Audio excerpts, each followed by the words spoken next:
کرے تو شکر اس کا، وہ نہ دے تو ملال نہیں۔ میرے رب کے فیصلے کمال ہیں، ان فیصلوں میں زوال نہیں۔ وہ عطا کرے تو شکر اس کا۔ میں دو چیزیں ہیں نا آپ کے پاس، آپ کبھی مایوس نہیں ہو سکتے۔ ایک اللہ سے اچھا گمان اور دوسرا یقین۔ اللہ سے اچھا گمان کیا ہے کہ میرے اللہ مجھ سے محبت کرتے، no matter how imperfect I am, اللہ سبحانہ و تعالیٰ لفظ بھی۔ اور جیسے میری ماں مجھے تکلیف میں نہیں دیکھ سکتی نا، تو میرے وہ اللہ جنہوں نے مجھے پیدا کیا وہ کیسے مجھے تکلیف میں دیکھ سکتے۔ یعنی میری زندگی میں اللہ جو بھی کر رہے ہیں میرے ساتھ، چاہے مجھے سمجھ آئے یا نہ آئے، اس میں میرے لیے فائدہ۔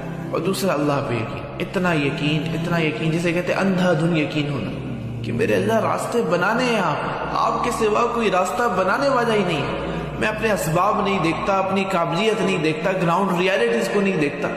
جب تک میرے ساتھ آپ کھڑے ہیں نا اللہ، مجھے کسی کی پرواہ نہیں، اور آپ میری مدد کریں گے، آپ مجھے اندھیروں سے نکالیں گے، آپ میرے لیے دروازے کھولیں گے، آپ خزانوں کو میرے پاؤں میں ڈالیں گے، کیونکہ آپ اللہ ہیں، میں آپ کا بندہ۔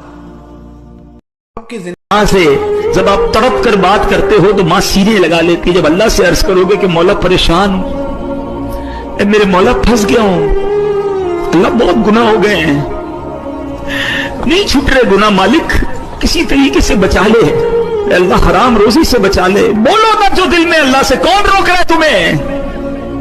اور جس زبان میں بات کرنی ہے کرو، ارے وہ تو دلوں کے حال جانتا ہے، وہ تمہاری کیفیات کو دیکھ رہا ہے۔ وہ گلی سے گزر رہے تھے، ایک شرابی کو دیکھا کہ وہ گندی نالی پر پڑا تھا، نشے میں دھت، حالت غیر ہوئی ہے۔ انسانی ناطے اس پر ترس آیا، اس کو وہاں سے اٹھایا، اس کا منہ دھویا، اس کے گھر چھوڑائے۔ خیرات ہوئی، سحری کے وقت، تہجد کے وقت وہ مسجد میں گئے، وہ بزرگ جیسا ان کی عادت تھی، تو دیکھا کہ ان سے پہلے آج کوئی شخص تہجد کے مصلی پہ بیٹھا ہے اور نوافل ادا کر رہا ہے۔ بڑی حیرت ہوئی، دیکھا تو یہ وہی شخص تھا جس کو آج دوپہر کو گندی نالی سے اٹھا کر کے، اس کا منہ دھو کر کے ان کے گھر چھوڑ کے آئے تھے۔ تو حیرت سے کہا، بار الہ تیری قدرتوں کے رنگ، یہ آج ہی تو میں نے شراب خانے سے باہر گندی نالی پہ پڑا ہوا دیکھا۔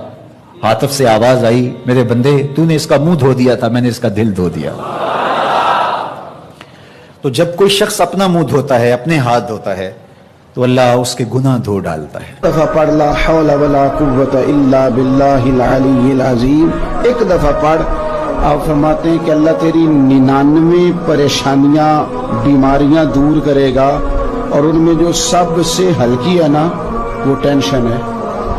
تیری 99 پریشانیاں، بیماریاں، تکلیفیں دور کرے گا، اور ان میں سے جو سب سے ہلکی بیماری دور ہوگی نا وہ ٹینشن کی بیماری ہے، باقی سے بڑی بڑی دور ہوگی۔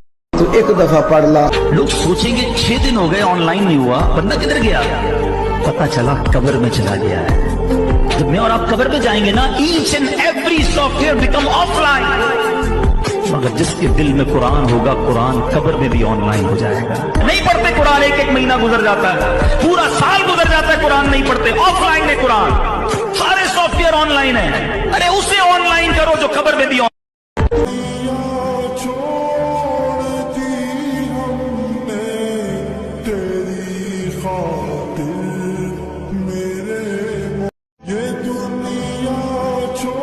اللہ کی طرف رجوع کیے رہو اور اس سے ڈرتے رہو، اور نماز قائم کرتے رہو، اور مشرکوں میں نہ ہونا، اور نہ ان لوگوں میں ہونا جنہوں نے اپنے دین کو ٹکڑے ٹکڑے کر دیا اور خود بھی فرقے فرقے ہو گئے۔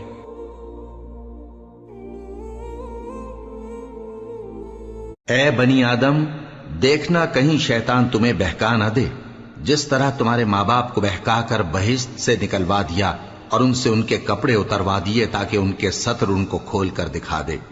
وہ اور اس کے بھائی بند تم کو ایسی جگہ سے دیکھتے رہتی ہیں جہاں سے تم ان کو نہیں دیکھ سکتے۔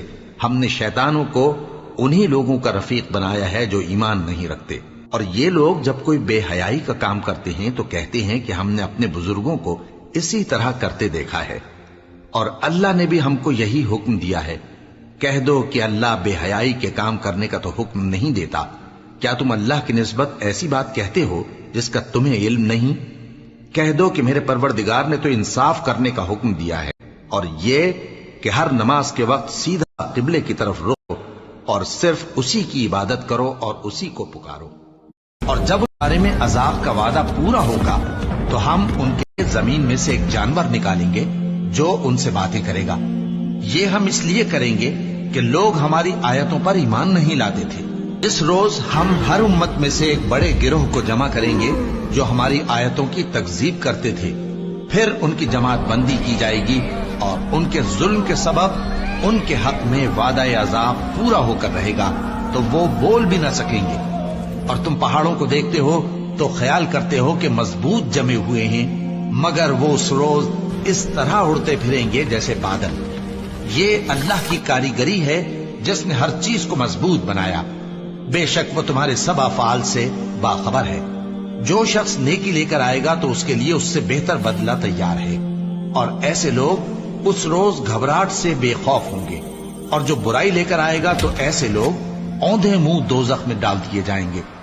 ایک بزرگ فرماتے ہیں کہ مجھے برابر 30 سال ہو گئے ہیں کہ میں اپنی اولاد کو کوئی حکم ہی نہیں دیا، کوئی حکم نہیں دیا. کوئی چیز مجھے چاہیے بھی ہوتی ہے تو میں بصیغہ امر نہیں کہتا، بلکہ ایسی بات کر رہی ہوں. پانی چاہیے تو یہ نہیں کہتا بیٹا پانی لے کر آؤ، میں ویسے ہی کہتا ہوں پیاس لگی ہوئی ہے. تو اگر وہ سمجھ جائے اور وہ خود لے آئے تو اچھی بات ہے، لیکن اگر وہ نہ لائے تو میں نے اس کو حکم ہی نہیں دیا، امر ہی نہیں کیا، تو اس امر کی مخالفت ہی لازم نہیں آئے گی. تو کہا 30 سال برابر گزر گئے ہیں، میں نے اپنی اولاد کو حکم نہیں دیا کہ کہیں وہ میری نافرمان نہ ہو جائے، کیونکہ اگر وہ نافرمان ہوگی پلے کچھ نہیں رہے گا. جو اولاد ماں باپ کی نافرمان ہوتی ہے وہ ہوا میں بھی اڑے، وہ چرخ پہ بھی جھولے، وہ زمین پہ گرنے والی ہوتی ہے. نے قرآن مجید میں انسان کی اس نفسیات کا ذکر کیا ہے، اور لوگوں کے اس بات کو اللہ تعالیٰ نے سورہ نجم کے اندر اس طرح بیان کیا ہے. فرمایا فَلَا تُزَكُّوا أَنفُسَكُمْ، اپنے آپ کو ستھرا نہ بتاؤ، اپنی پاکیزگی کا خود بیان نہ کرو. فرمایا هُوَ أَعْلَمُ بِمَنِ اتَّقَىٰ، اللہ بہتر جانتا ہے پرہیزگاروں کو، اسے پرہیزگاروں کی زیادہ خبر ہے. تم نہ بتاؤ کہ جب سے بڑا ہوا ہوں نماز نہیں چھوڑی، تم نہ بتاؤ کہ میں بہن بھائیوں کو میں نے ہی پالا ہے، تم نہ ذکر کرو کہ فلانے کو روٹی میں نے کھلائی، تم یہ بات نہ کرو کہ فلاں آدمی کے ساتھ میں نے نیکی کی تھی. ہوا اعلم بمن اتقى، اللہ کو بہتر پتہ ہے متقی کا. کبھی مت کوسیے، نہ گالیاں دیجیے، نہ بددعائیں دیجیے کہ جس انسان نے تمہیں چھوڑ کر پیچھے سے اللہ سے ملا لیا ہو. پتہ ہے جب اللہ اپنے بندے کو اپنی طرف بلانا چاہتا ہے نا تو اسے کسی نہ کسی کے ہاتھوں توڑ دیتا ہے، تاکہ اسے احساس ہو جائے کہ بے شک اللہ کی محبت کے علاوہ باقی تمام محبتیں جھوٹ ہیں، فریب ہیں اور فنا ہیں. اس انسان کو کبھی مت کوسیے، نہ گالیاں دیجیے، نہ کا مفہوم ہے کہ تم اللہ کی رحمت سے مایوس نہ ہونا کبھی. اگر ایمان والے ہو تو فتح تمہاری ہوگی. بھول گئے، اللہ فرماتا ہے اللہ نے انہیں ان سے غافل کر دیا. اللہ جب کسی سے ناراض ہوتا ہے تو ہدایت چھین لیتا ہے. اسی لیے ہمیں ہر روز ہر نماز کی ہر رکعت میں ہدایت مانگنی ہوتی ہے.